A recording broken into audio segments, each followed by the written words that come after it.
Hello everyone, in this video I'm going to speak Portuguese. If you don't understand the language, please click here at the bottom at your right side, at the proper icon, to activate the English subtitles. Ora, boas tardes irmãos e irmãs em Cristo. O vídeo passado falei acerca do namoro cristão e neste vídeo vou falar do noivado cristão, portanto aquela fase em que está mesmo na reta final para, em termos de alcançar o matrimónio no casamento. O que quero aqui falar acerca do noivado cristão é que é preciso aqui definir uma coisa: nunca é tarde para acabar o noivado. Isto parece assim logo um bocado negativo, um bocado chocante logo assim de início. Mas é importante ter isto na ideia, porque há pessoas que durante o noivado começam a ter dúvidas, começam a ver a pessoa ou outra mudar-se, começa a ver algumas coisas que faz com que ela pense duas vezes se realmente quer se casar com essa pessoa, se quer passar a sua vida com o outro. E portanto, esta ideia é preciso ter na cabeça, é que nunca é tarde para acabar. Não é preciso estar agarrado àquilo, mas investir tanto nisto, e tanto dinheiro, ou tanto tempo, ou tanto sacrifício que investi nesta relação, e agora vou deixar isso tudo na mão. Já introduzi ele à minha família, já fizemos tanta coisa, não é? Seria depois uma pena então acabar e depois então deixar seguir. Não. Antes de acabar com o relacionamento do que entrar no casamento, que é uma coisa duradoura, permanente para a vida toda, com a pessoa errada. É possível apaixonar-se pela pessoa errada, não é? Outra coisa que eu quero aqui dizer é que muitos, às vezes até mesmo há padres das paróquias, numa casa foi até uma casa, que para não ter muito trabalho em termos de pôr os papéis para o governo,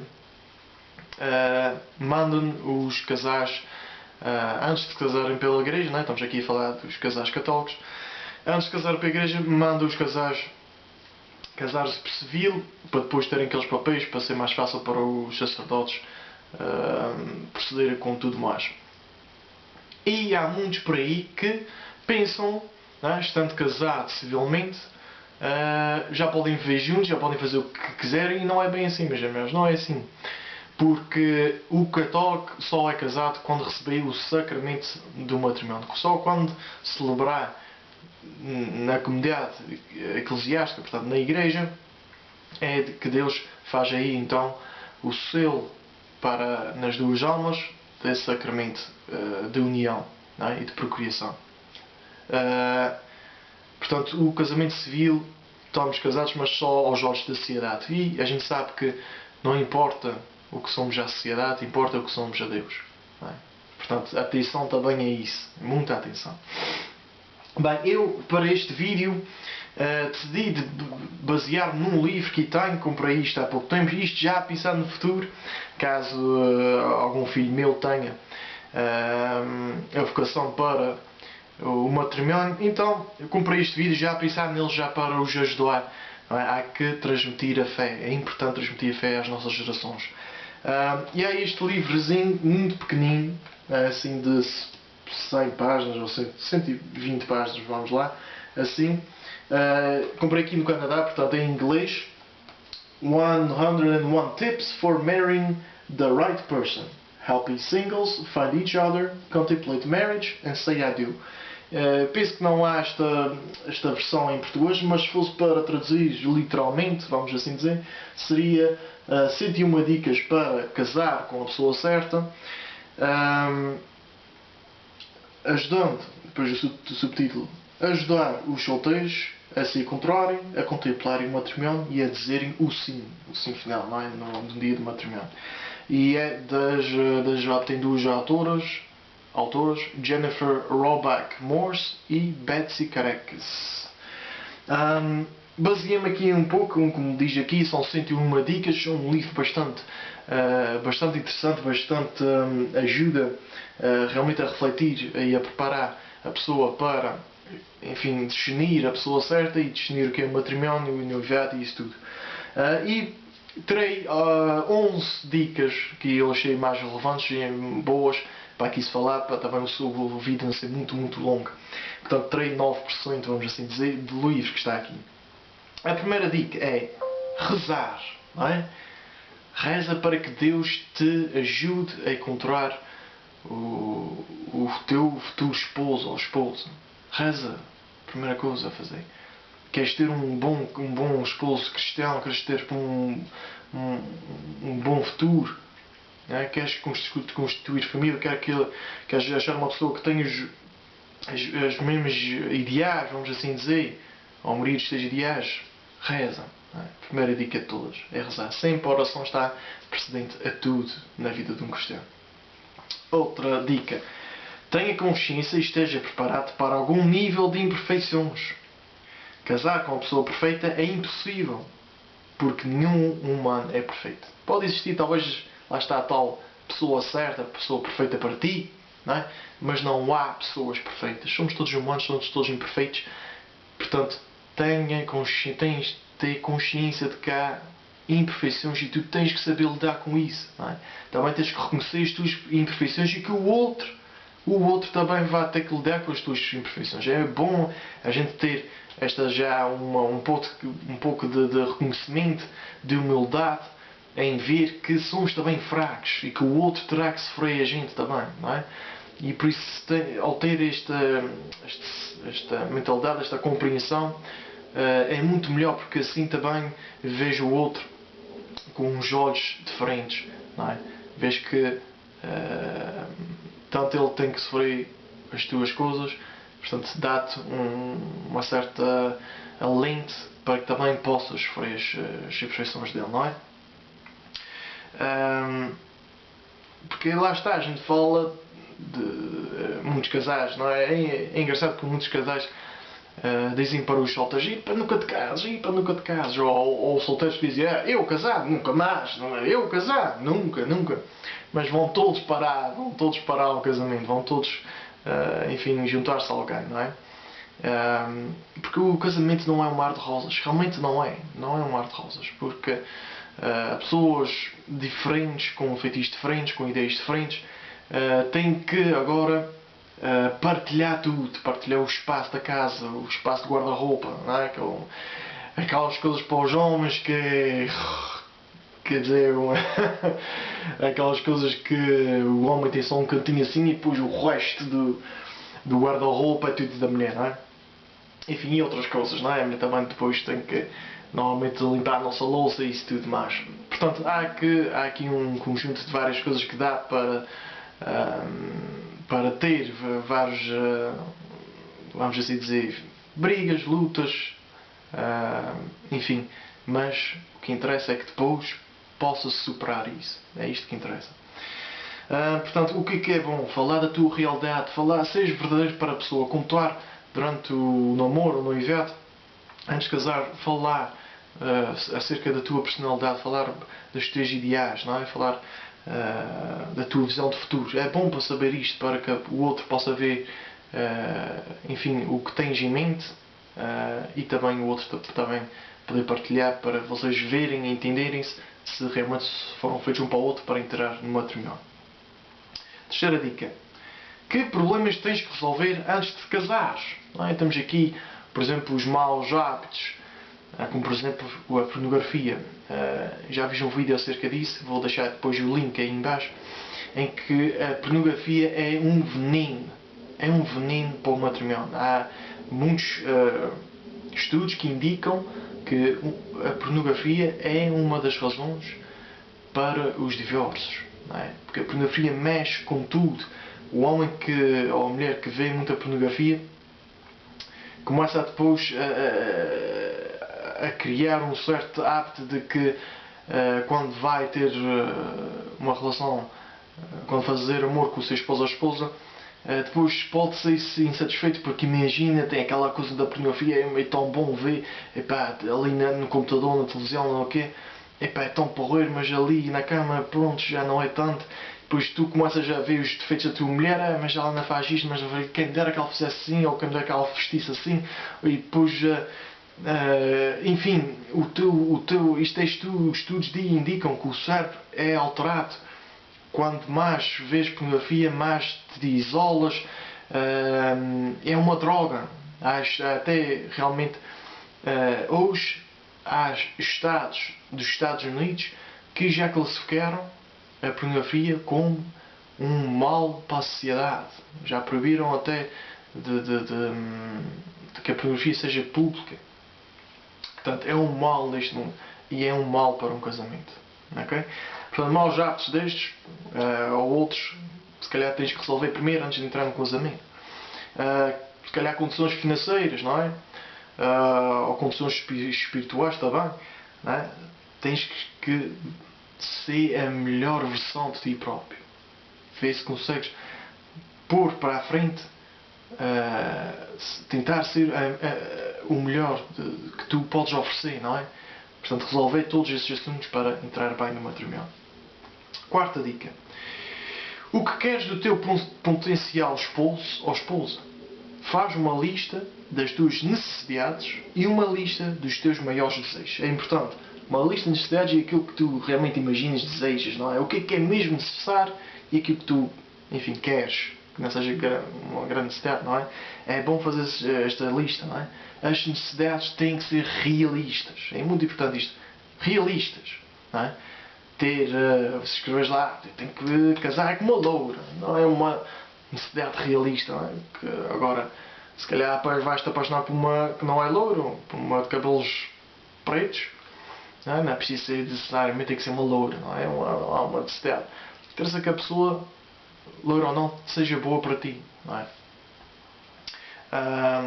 Procura alguém que tenha uma personalidade que te puxe para que o teu melhor sobressaia. Uma pessoa que te desafie, que te puxe para seres, enfim, a melhor versão de ti próprio.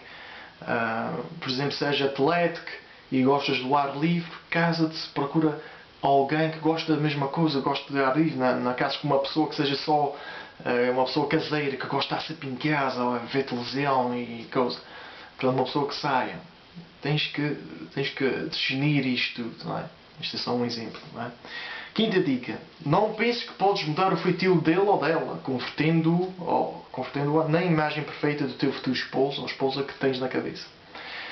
Não é? Não penses que podes mudar o feitio, porque há muitas, especialmente talvez as mulheres, eu gosto deste rapaz, mas ele tem estes defeitozinhos aqui, mas talvez... e depois eu vou tentar resolver isso quando casar, vou estar em cima dele e vou conseguir mudá-lo, não sei o quê. Cuidado com isso, não é? Não penses que podes mudar tudo dele, não é? Convertendo naquela imagem perfeita. O pior que é, temos aquelas imagens que os desenhos animados nos mostram que tão bonito um conto de fadas, tão coisa, um casamento e uma esposa é assim, então queres fazer tudo o possível para que a pessoa mude. E é muito, muito difícil. É raro acontecer. Não é? Portanto, não tens isso em mente. Procura mudar-te. É mais fácil mudar-te que mudar o outro. Não é? Porque mudar-te, às vezes a felicidade está, ou a infelicidade, vou assim dizer, a infelicidade não é por causa do outro, mas sim por causa de ti. Porque tu não consegues humilhar-te, não consegues ver aquilo como uma cruz, não sabes aceitar a cruz, não sabes ter paciência. Portanto, a infelicidade às vezes, muitas das vezes mesmo, é tua. Portanto, muda a ti próprio para poderes ser feliz no teu casamento. Sexta dica. Não percas muito tempo com alguém que não aparenta transmitir a vontade de comprometer-se contigo. Não é? Se estás a namorar ou estás já noivo, não é?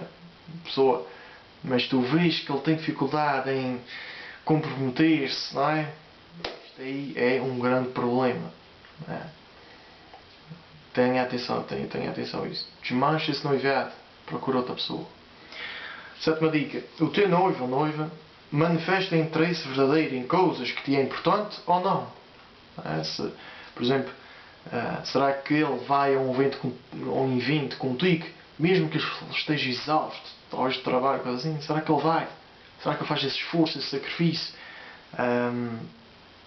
Ou será que ele convive com um amigo teu que ele não gosta nada, mas faz o sacrifício de falar com a pessoa, ser agradável, não sei o quê, faz esse sacrifício por amor a ti? Será que ele faz isso? Será que faz essas coisas? Não é? Será que ele considera aquilo que é importante para ti mesmo importante? Será que ele faz esse esforço? É uma coisa a analisar, não é? Para ver se realmente é a pessoa certa. Porque o casamento exige muito sacrifício, meus amigos. Oitava dica. O teu noivo ou noiva é uma pessoa que te encoraja a teres uma vida cristã. Eu vou falar mais um bocadinho acerca disto no próximo vídeo. No próximo vídeo que me prometi vai ser acerca de um aspecto de casamento. No próximo vídeo vou falar acerca se um católico pode casar-se com um não católico. Não é? Portanto, será que a pessoa que vais te casar encoraja-te a teres uma vida cristã, a teres uma vida de devoção, de oração, de caridade, ajuda-te a levantar-te quando estás em baixo, aponta-te para Deus? Tens que ver isso, porque precisas, a gente somos fraquinhos, precisamos de alguém que nos incentive a viver a fé. É muito importante isso. Não só para ti, mas também para os teus filhos, não é? Os teus futuros filhos. Nona dica. Tu ou o teu esposo ou esposa costumam assistir a pornografia pontualmente ao mundo? Já falei acerca disso, não é? É uma coisa que vocês têm que discutir isso. Não é? Pior que se a pessoa estiver viciada, isto é um problema. É um problema. Número 10. Fala com o teu noivo ou a tua noiva sobre quão grande será a vossa família e como os vão educar, os vossos filhos. Não é? É muito importante este assunto, porque, como disse no vídeo anterior, e também em vários, o matrimónio é para quê? É para formar família. Não é? O matrimónio é realmente para isto. Se estás pronto a casar, quer dizer que estás pronto a ter família. O casamento é para formar família. Portanto, fala quanto grande pensas ter em tua vida. Será que a pessoa está realmente aberta à vida? Não é? Todo o vosso matrimónio.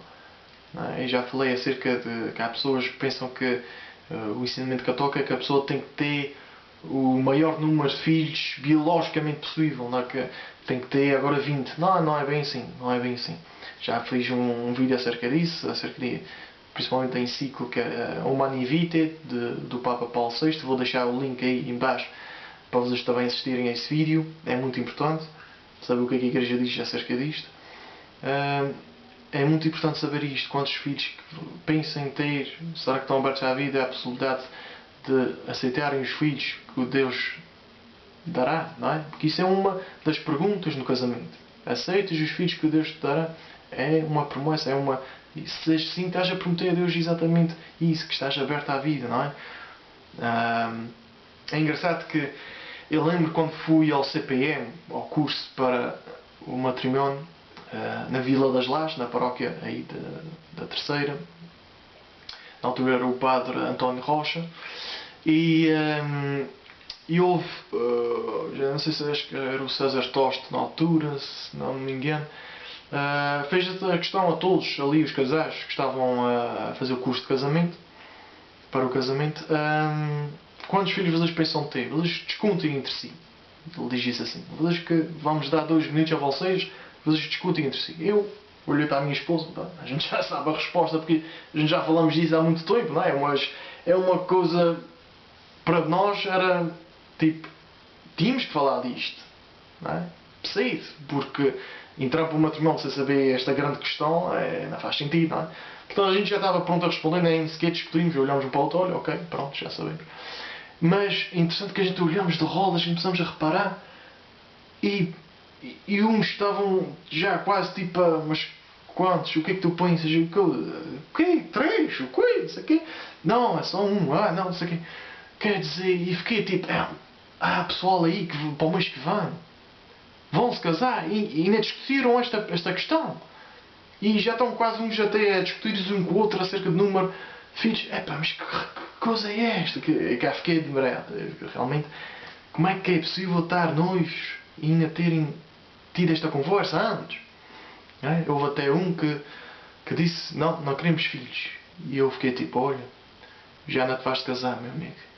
Porque não sei depois o que é que se passou com esse casal, mas, segundo a lei da igreja, esse casal não podem se casar. Quem não tem a mínima disposição para ter filhos, não se pode casar. Porque lá está, como eu disse, o casamento é para formar família. Se não estás disposto a isso, não te cases. A igreja não te concede esse sacramento, não é? Portanto, foi interessante esse episódio no CPM. E a última dica, número 11. Ter isto em mente. O dia do vosso casamento deve ser memorável. Mas não é tão importante quanto o tempo que estarão juntos até que a morte vos separe. O que é importante é o que vem a seguir esse dia de casamento. Como é que vais viver o resto da tua vida com o outro, com outra pessoa. Como é que vais viver com os teus filhos. Como é que vais viver a vida cristã. Isso é que é o mais importante. Isso é que é o mais importante. Não é? Que lá está, os esposos estão juntos para ajudarem um ao outro a ir para o céu. Não é? É isto que é a dimensão do casamento católico. É ajudarem um ao outro a ir para o céu. E formar família e ajudar, claro, os filhos a irem para o céu. É tudo orientado para Deus. Não é? E há aqui uma questão, também outra pergunta que se faz no casamento, que é: estás disposto a permanecer com esta pessoa até que a volta na saúde, na doença, nisto e naquilo, não sei o que mais, até que a morte vos separe? E muitas pessoas dizem sim, pode ser, sim. Mas pensem, há aqui uma questão para pensar, e deixa aqui esta questão. Olha nos olhos do teu esposo, do teu futuro esposo ou futura esposa. Imagina-te casado com ele. E imagina a situação de que há essa possibilidade, porque somos fracos, somos pecadores. E imagina que estás casado com essa pessoa e essa pessoa te trai. Essa pessoa vai com alguém, dorme com alguém. O que é que tu vais fazer? Pensa nisso. Tu prometeste que nunca ias separar. Tu prometeste que tudo o que vier não interessa. Vais ficar sempre com essa pessoa. Serás sempre fiel. O que é que se essa pessoa te traiu? O que é que tu vais fazer? Será que és capaz de perdoar? Não é? Nós cristãos somos sempre chamados ao perdão. É todas as situações, todas. Não é? Tu não disseste no dia de casamento: e fico sim com o meu marido. Exceto se ele me trair com alguém, com outra mulher, não sei o quê. O que é que põe isto em mente? Se ele te fazer X, Y, Z, trair, ou começar a ficar bêbado todos os dias, ou, sei lá, fazer grandes atrocidades, matar alguém, ou não sei, o que é que tu vais fazer? Será que tens a tua fé enraizada em Cristo? Cristo que te diz: ama o teu inimigo, perdoa 70 vezes 7, perdoa sempre. Não é? Será que vai ser possível? Esta questão do perdão e do amor é importantíssimo, já que estás com a visão já por matrimónio. És capaz de fazer isto? Se não és, se estás em dúvida, então põe o casamento mais para a frente. Põe a data de casamento mais para a frente. Se calhar precisas preparar-te espiritualmente. Lá estás com condições espirituais que eu falei de uma dica anterior. Se calhar precisas preparar mais. Se calhar precisas enraizar-te mais na fé, mais em Cristo. Porque há essa possibilidade. Lá está, o casamento não é um mar de rosas. A gente imagina: uma esposa será sempre fiel a mim, a minha esposa será sempre minha amiga, o meu amor, a mim. Há essa possibilidade que haja adversidades grandes. E como é que vais reagir? Pensar nisso. Ok, meus irmãos? Espero que tenham gostado deste vídeo. Informar os outros, informar a vós próprios, não é? Para transmitir aos outros, não é? Também vivenciar aqueles que estão namorando ou estão noivos neste momento. E espero que gostem do próximo vídeo. É uma questão que muita gente tem. Há pessoal que pensa que a igreja não permite que um católico case com não seja católico. Mas será prudente fazer isso? Será que não é?